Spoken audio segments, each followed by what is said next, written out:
This is Karen with NewClevelandRadio.net, and it is time for Avoid the Maze. Avoid the Maze is a podcast about hopes, dreams based on our journeys. When we are very young, we all sit around thinking about who we want to be when we grow up, where we want to go in our lifetime. And sometimes we follow that path all the way to the end, but most of the time, guess what? There are detours. Well, this year in 2022, we have a new theme, and the theme is hope, taking hope along the journey. And my guest today on Avoid the Maze is William Hollingworth. And William, we were talking just before we went live, and you mentioned that you help other people through their dreams, find where they want to go. And you have done this through your love of travel. So give us a little bit of background. Hey, Karen, thank you for having me. It's great to be here on Avoid the Maze here with you. And yeah, I'm happy to start off the new year looking to spread positivity. That's something we need more of, and we just can't get enough of this scene. Right. So here at our mission, All 48 Drive Your Dreams, that is exactly in the title. We help people drive their own dreams. And that can take place in a lot of different avenues and platforms, just from personal goals, family goals, couple goals. But what we specialize in specifically is travel goals. And our story begins from people that come from possibly the worst demographic for ideal traveling to where we are now. And we've been having quite the outreach. We actually just pushed a book into a library earlier today, but that's the mission. The mission is to help people from all walks of life, all demographics, drive their own dreams. And we've been put in a few schools. We've been donated and published in a couple different libraries, and we're spreading the word, spreading the mission, and just spreading the love the best we can. And tell me if I'm right or wrong. And I love sometimes when I'm wrong because I learn something new.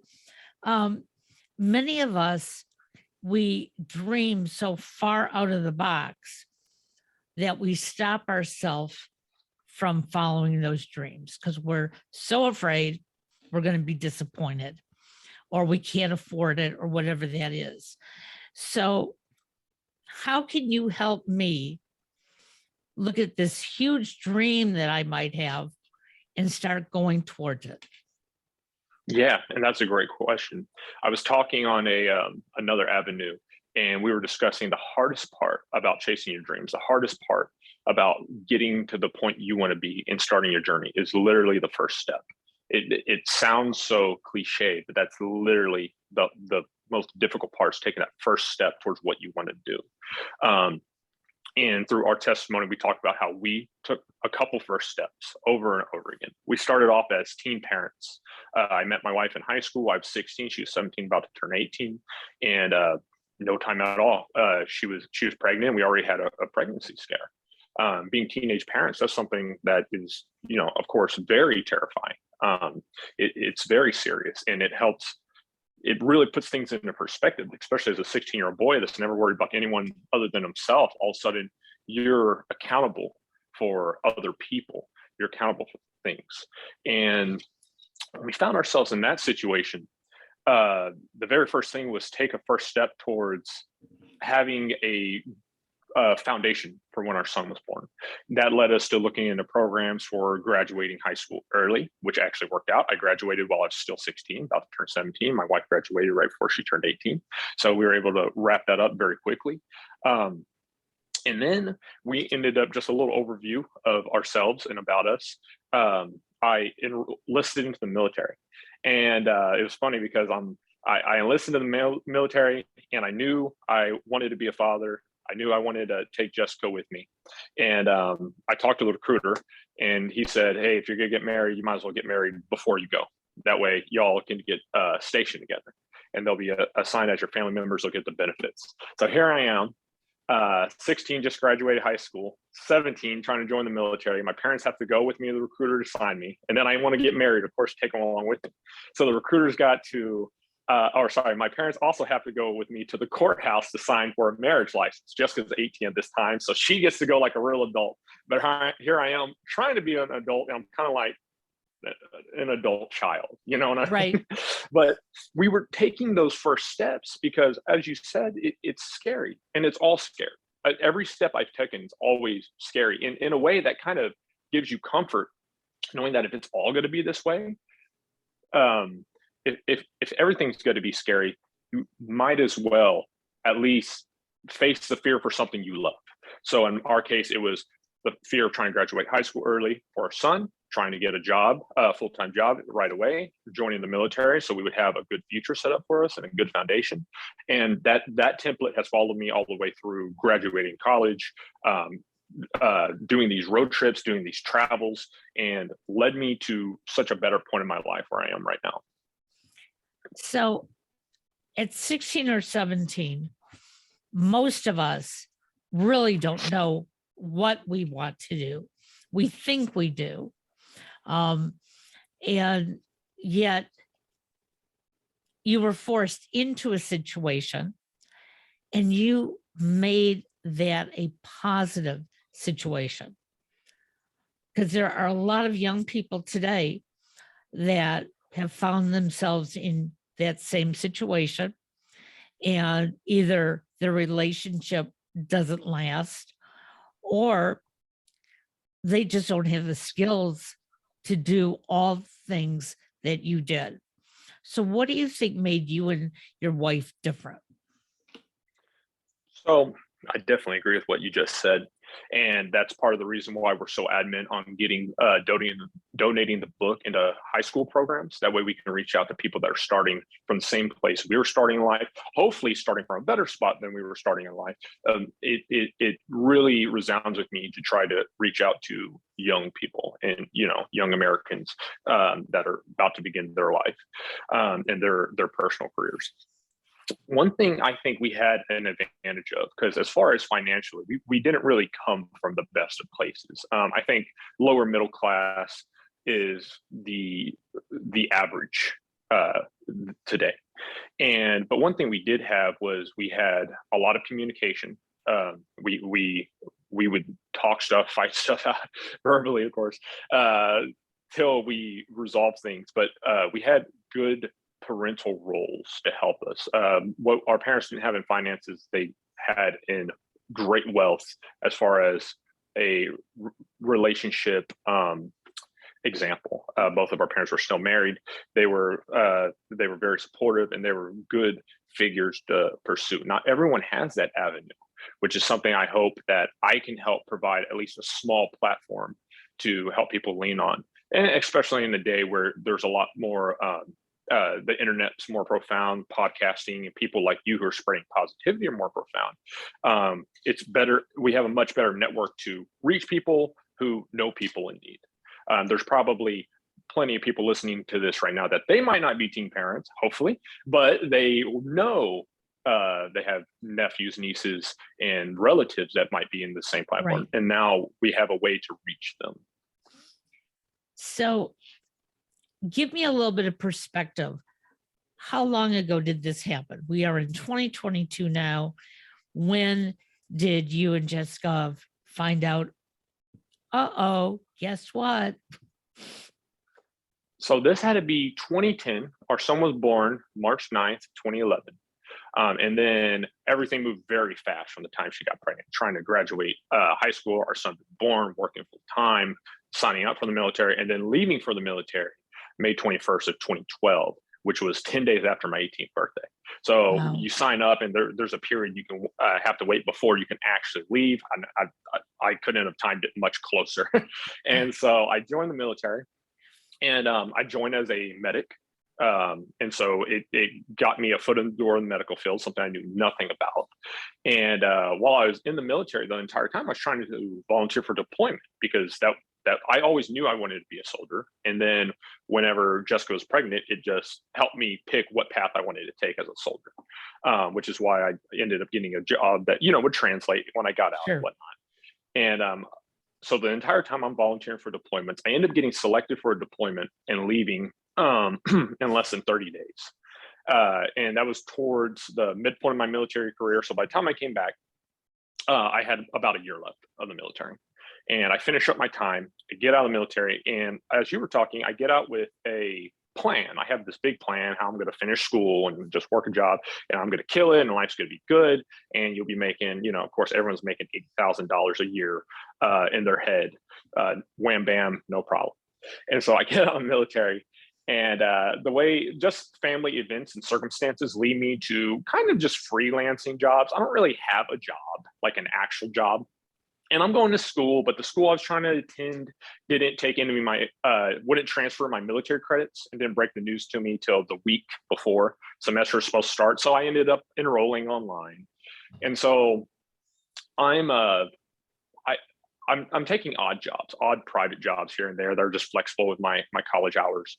And Jessica also, she had started down the veterinary career field with animals, and she realized about a year in that this just isn't for me. It's not what she thought it was. She didn't love it. So she starts attending trade school for phlebotomy, finishes that, and quits the job she has while she's waiting to start a job in the medical field. So here we are, two unemployed teen parents, but 20-something-year-old parents, 22, 23. Unemployed, 22, 23, no real direction, trying to make something of ourselves, but are kind of both in limbo at this point.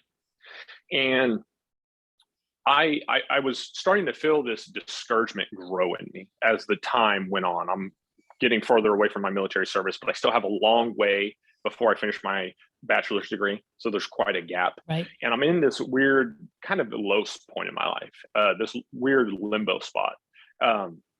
And one of my freelance jobs was working on a ranch building a fence. And this is the origin story of how all the traveling and how the change and everything begins. I'm on this ranch building this fence. Jessica came to help me this day because she's between jobs.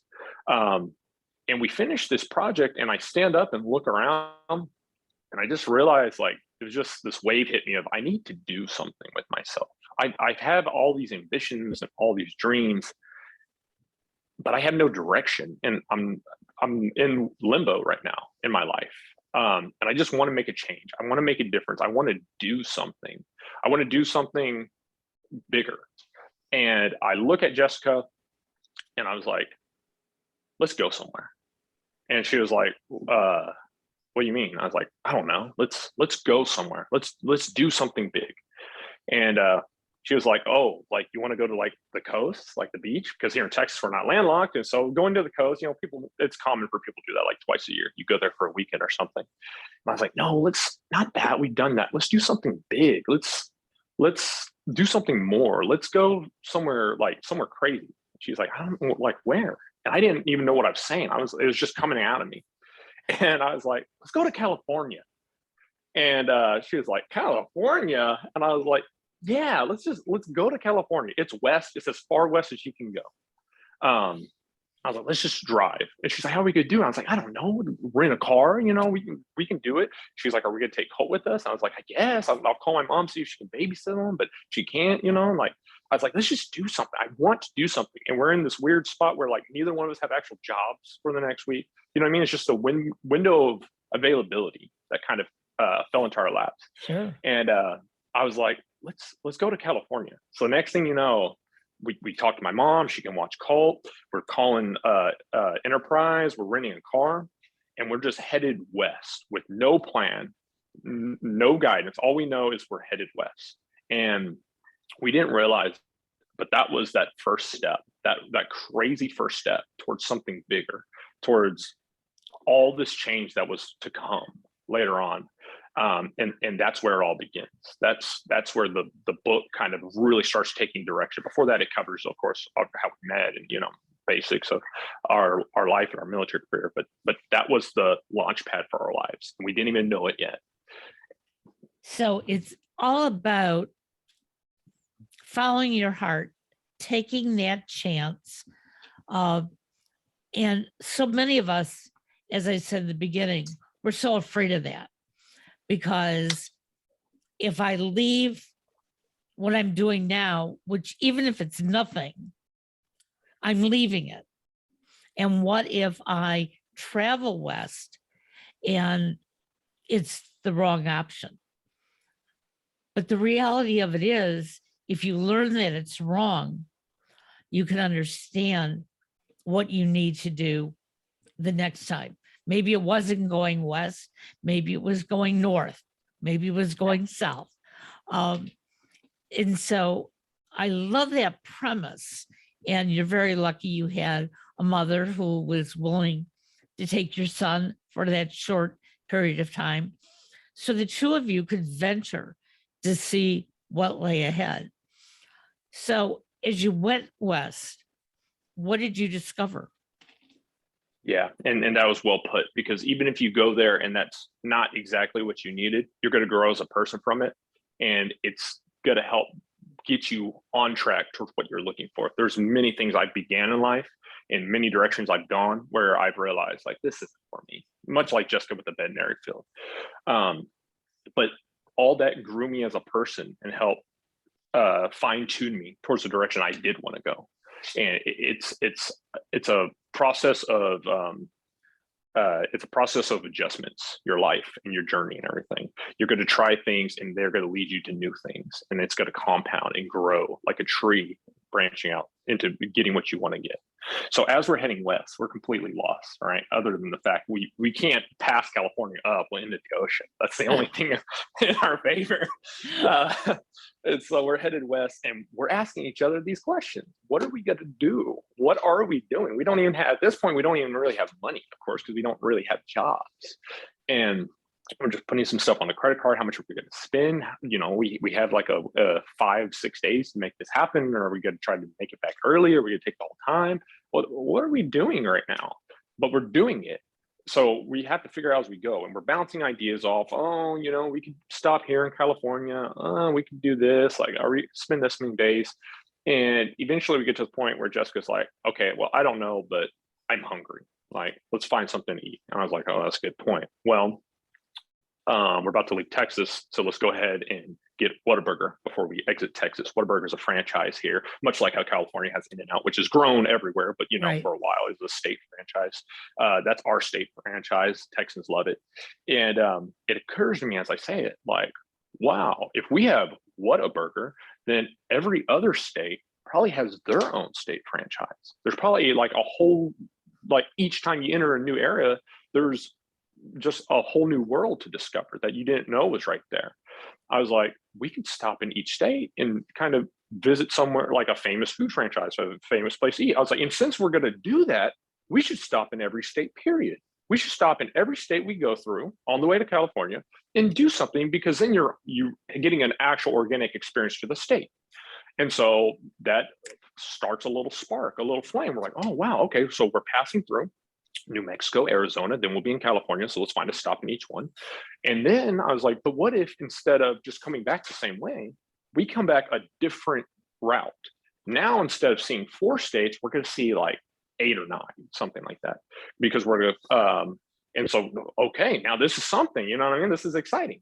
And so we're getting a stop. We have in New Mexico, we know we're going to double back through. So we're going to stop in Roswell.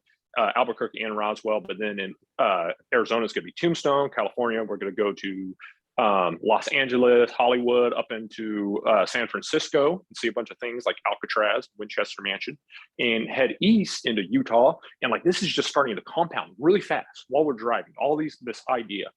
We're going to head into Utah. We're going to go to Salt Lake and Orem and come down to the Grand Canyon, head east into the Four Corners where you get Colorado and everything else. And then we'll come back in.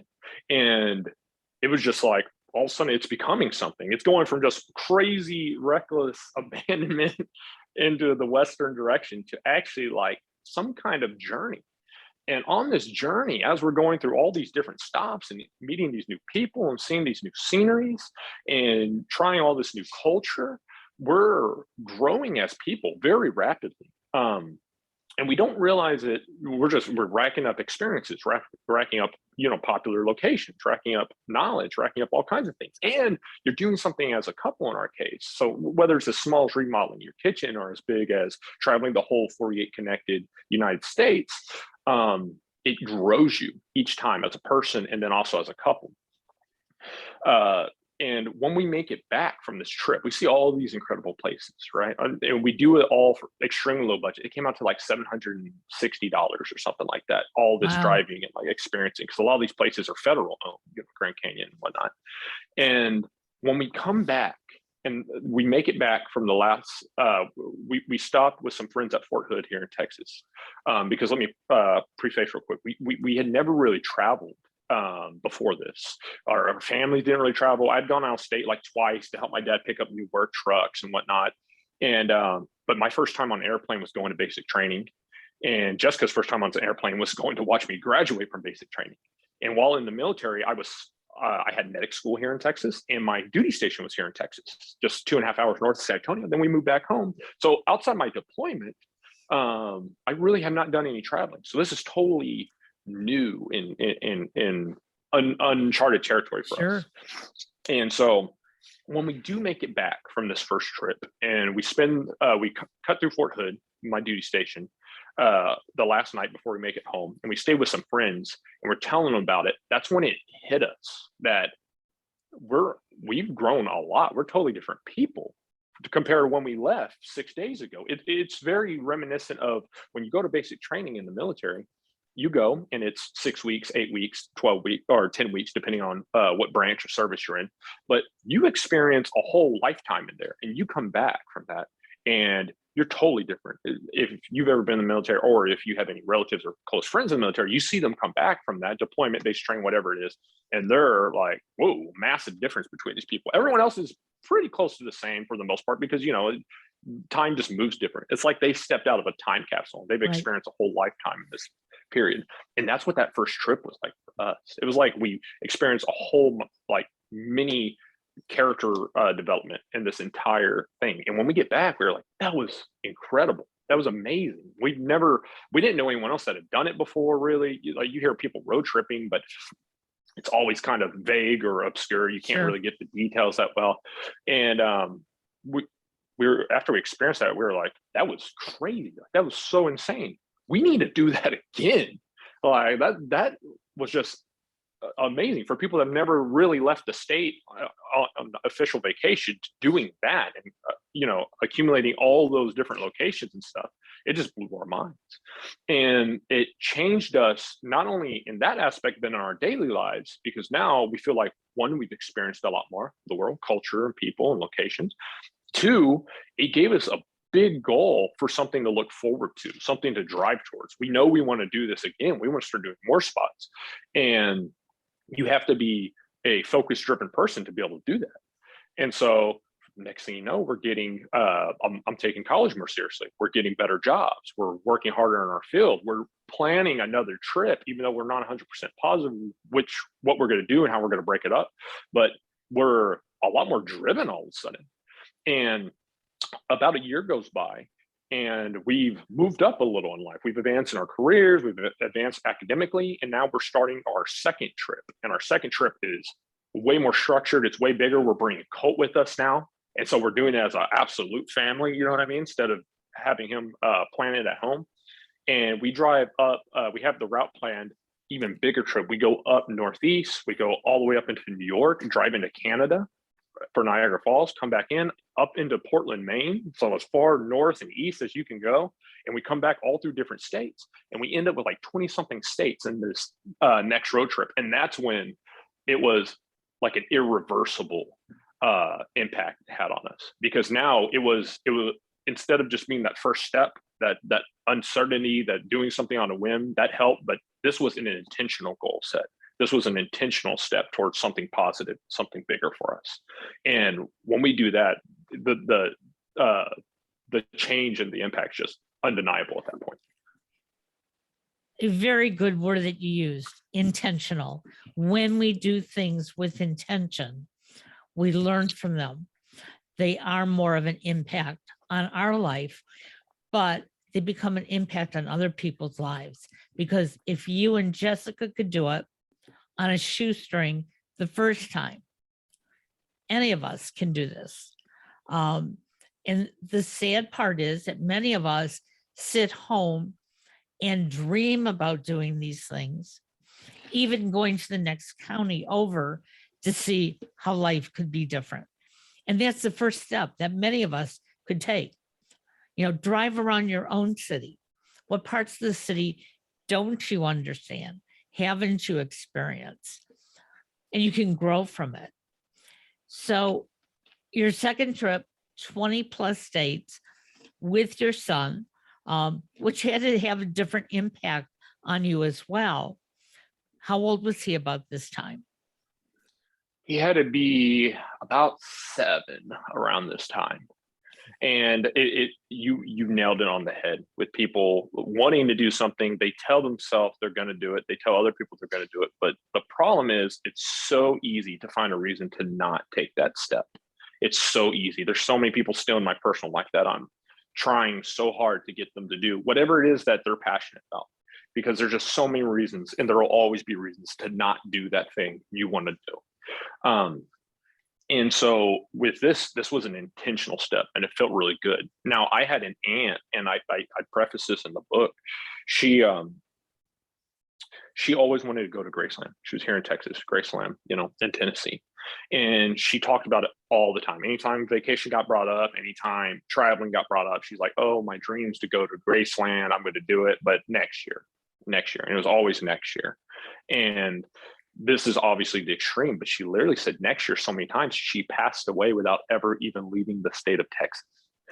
And when we did our second trip, we went to Graceland. We were there in 24 hours.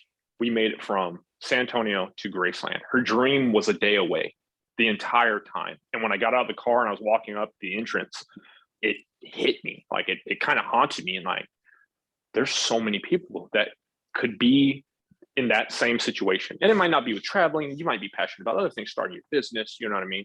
Running a marathon, whatever it might be. But her dreams were a day away her entire life. And she just put it off to next year. And that could happen to any of us if you let it. It could happen to me. It could happen to Colt. And so what meant so much to me on this trip was I always wanted Colt to see that he can do this. His parents, he wasn't something that held his parents back. He was something that motivated his parents to do more. And if we can do it, thanks to the love and motivation we have from him, he can do anything he wants in life. And I hope everyone, the way I feel about him and the way I believe in him and he can do anything, I hope everyone feels that way about themselves and about the people they love. Absolutely. Absolutely. So it's interesting that you bring up something that you've always wanted to do. Over Thanksgiving, we were in upstate New York, and my son had told us that on our way back home to Cleveland, he wanted to stop through where Woodstock held their concert in 1969. And it was only 2 hours, sort of out of the way, on the way. And so we said, we're this close. When are we going to? We knew that we come back up in that area, but driving out of our way, we didn't know, would we be willing to do it in the future? So we decided to take this side road. And I'm so glad we did, because in 1969, my husband had tickets to go to Woodstock, but at the last minute did not go. I never thought about going to Woodstock, but over the years, I've thought, boy, that would have been a great experience. Being able to go to the museum there was so wonderful and so enriching. And I was so glad that we decided to do this, because like you said, I could talk about it for years and years and never get there. But it was within reach, like the trip for your aunt would have been within reach. And I think we have to think about those things as we go through this next year. And, providing ourselves hope. Look around. What is it that you really would like to do? And as you said, you did your first trip on a shoestring. I mean, under $1,000 in 6 days is incredible. Let's be honest about that. And not everything has to cost money. And sometimes when you collaborate with other people, you can bring down those costs. So does your book give us those ideas on how to make our dreams come true? Yes, it does. It gives you what I did, how I did it, and how I felt and thought and reacted and grew from all of it. It has all the maps, all the stops, all the budgets, everything. What I did wrong, plenty of that. But that's part of it. That's part of growing. That's part of getting it all done. And not only that, people can follow us on our Instagram page. It's all 48 and beyond, an underscore between each word. And on there, you don't have to buy the book. On there, we have every map, every trip, every budget, every stop, highlights from each one, the top picks, top everything, franchises, free stops, 24/7 stops, whatever you can experience, it's on there. I would encourage anyone that's interested to go follow us there, because we'd love to have you. And we'd love to try to plant those seeds in you to help you drive forward what you want to do. But yeah, it covers all that, all the feelings and all the passions. And you see the stark changes. You see how we were before the first trip, after the first trip, between the first and second, the big difference, between the second and third, and then of course after finishing the fourth is what led me here where I am now. And that's all we want. We just want to help people drive their dreams. It's in the title. It's just so fitting. And that's what we've been working on doing. That's why we donate the book to so many libraries, schools, and public sources, because that's the main passion now. It's just spreading love. Well, in driving your dream, it makes me think of, as I drive from maybe my house to the grocery store, anywhere in the area, it's opening your eyes and looking around you, because that dream could be in your own backyard. It doesn't have to be in another state, in another country. And some of us sometimes think that our dream is so far out there and I just have to keep moving towards it. But I think some of us in the last 2 years, sort of being a little stuck at home, maybe some of us have actually found our dreams even closer. And I think sharing those are extremely important. So you're in the great state of Texas. You say it's cold there today, which you love. I'm sure most Texans are not very happy about having cold weather this morning. Unpopular opinion for sure. So is there another step in your dream that you can share with us? Yeah. So when we started this, we were just doing what we were passionate about doing. Thankfully, my wife supports my crazy. And so without her, I could have never pulled it off. Or at least not to the quality and capacity I have with her as on my team. After we had no intention of writing a book. We had no intention of having a social media platform for it or anything like that. We weren't even posting. I mean, she might post an occasional picture on her Facebook, but other than that, we weren't even posting these adventures. We were just taking pictures and focused on doing what we wanted to do.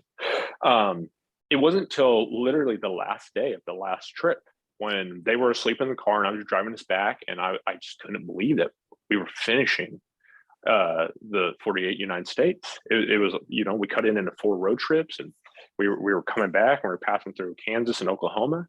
And I was just sitting there thinking about it. I was just rolling in my head. I was like, this is incredible. I don't feel like this is over. I feel like there's more to go with this. This is actually something kind of cool. We're just regular Joes. You could argue we even started from less than average, financially and demographically and socially. And so I was like, I feel like there's more to do with this. And then I was thinking about it, like, people might actually like this. Like, this might be something that could help people, reach people. And, when we first did it, after our first trip, outside of our direct family and our closest friends, no one liked that idea. It was nothing but criticism. People would laugh at us, like, you won't ever do that again. Like, that's not enjoyable. Then after we did the second trip, people were kind of interested. Even if they didn't like it, they're like, well, that's not for me, but that's kind of cool you did that, because now we're, at like 30 states total. They're like, okay, that's pretty cool. After we did the third trip to Florida and came back, we had everyone's attention. Now people are asking us for advice and like, oh man, what's your next trip? When are you going to do it? Like they want to know. We meet people at family events and work parties and stuff. They're like, these are the couple I'm telling you about. They're travelers. And we're like, well, not really, but we appreciate it. Like we're trying. But then after the fourth trip, like people were rooting for us going to the fourth trip. Like get it done. This is really big. So then after we do the fourth trip and we're on our way back, that's when it occurred to me, this could be something more. And I was trying to figure out how I would do it. Did I want to do a podcast? Did I want to do a blog? How did I want to make this into a platform where it could reach people and try to help people? And I was like, if I could just reach one person, change one person's life, make one person just take a fine tune a route to something positive, it'd be worth it, whatever it is. Right. And that's when it occurred to me, it could be a book. It could be a book that'd be perfect for just the way we experienced it and the way we recorded it and whatnot. And so I gave myself 1 year to work on it. And it, of course, just came out a few months ago. And so now we're just pushing this platform. We're just pushing this forward. We've had people reach out to us from all kinds of locations. It's been incredible. We've had people reach out to us from England, Italy, and Australia so far, like international places. They're coming to the United States. They somehow caught wind of the book or the social media platform. And now they're not going to obviously visit all 48 states, but they're going to visit 1 or 2 states, and they want to know what to do when they go there. We've had people reach out to us like here in Texas, and we've been able to take them on like, hey, well, we're going to the coast right now. We're going here. We're going to visit, this resort, do this. And we've had people link up with us and team up with us and go places. It's been really cool. We've taken people on little guided trips and stuff. And we're not any kind of traveling service or anything like that. We're not trying to make money off you or ask you if you bought the book or anything like that. We're just passionate about other people's passions, and this is how we do it. So our goals right now is to continue traveling like we love to do. We're actually leaving for Disney World next month, so we're super excited about that. This will be the first time we fly to a vacation, so that's a big change for us.